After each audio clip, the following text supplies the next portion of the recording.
1월 11일 KMA 뉴스 브리핑 시작하겠습니다.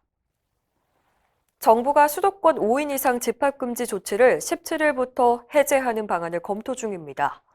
중앙재난안전대책본부는 어제 브리핑에서 코로나19 상황이 안정화되고 있고 민생 경제 고충을 생각할 때 집합금지를 더 이상 유지하는 것이 쉽지 않다며 방역수칙 하에서 영업이 가능한 방향으로 검토하고 있다고 밝혔습니다. 이 같은 정부 입장에 전문가들은 위험하다는 지적입니다. 김우주 고려의대 감염내과 교수는 최근 강추위로 사람들의 이동과 검사 건수가 줄었기 때문에 신규 환자 수가 감소한 것처럼 보일 뿐이라고 말했습니다. 김 교수는 최근 교회 네트워크를 통한 환자 발생, 또 영국발 변이 바이러스 등을 감안하면 지금은 방역 체계를 완화할 때가 아니라고 강조했습니다. 정부가 고심하는 자영업자 보호에 대해서도 강력한 조치로 하루빨리 상황을 종식하고 이 과정에서 손해 입은 자영업자들은 재난지원금 등으로 지원하는 게 더 나은 방안이라고 지적했습니다. 정부가 코로나19 특별 재난지역의 세액 감면 대상에서 의원급 의료기관을 제외하자 개원이들이 반발하고 있습니다. 기획재정부는 지난 6일 감염병 특별 재난지역으로 지정된 대구와 경북 지역의 병원급 이상 의료기관만 세액을 감면하는 조치를 발표했습니다. 이에 대해서 대한개원의협의회는 성명을 내고 코로나 사태 이후 의원급 의료기관은 급격한 환자 감소로 인해서 소상공인들과 마찬가지로 버틸 여력이 없다고 호소했습니다.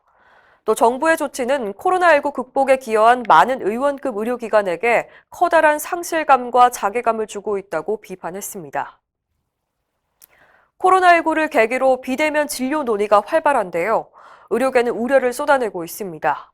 최근 국민의힘 서정숙 의원 주최로 열린 온라인 토론회에서 유승현 고려의대 교수는 만성질환이 비대면 진료에 적합하다고 하지만 단순히 약물만으로 조절되는 게 아니라 환자 스스로 관리하는 능력을 키우는 게 중요하다고 말했습니다. 비대면 진료는 의사소통에 한계가 있어서 예를 들어 당뇨병 환자처럼 상태가 급격히 나빠져도 의사가 알아채기 쉽지 않다는 지적입니다.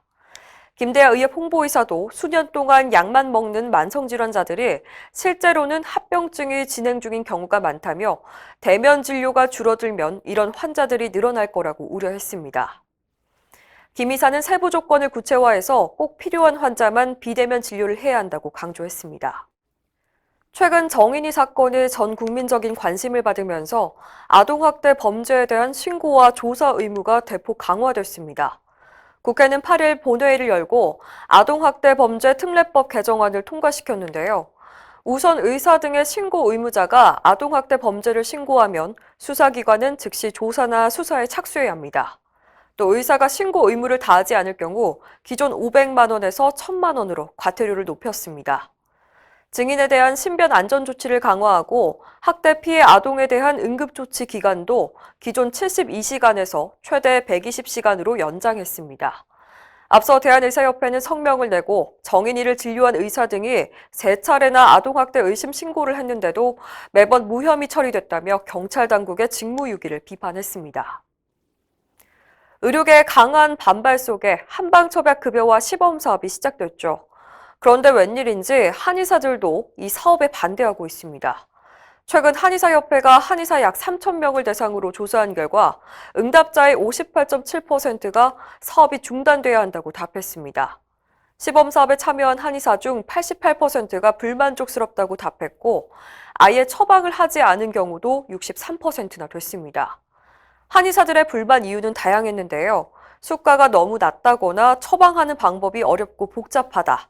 특히 한약재 원산지를 공개하는 게 꺼려진다는 응답이 71%나 됐습니다. 이번 조사에서 한의사의 약 87%가 정부와 재협상을 해야 한다고 답해서 앞으로 첩약급여와 사업 자체가 순탄하지 않을 것으로 보입니다. 이상으로 뉴스 브리핑을 마칩니다. 자세한 사항은 의협신문을 참고하시길 바랍니다.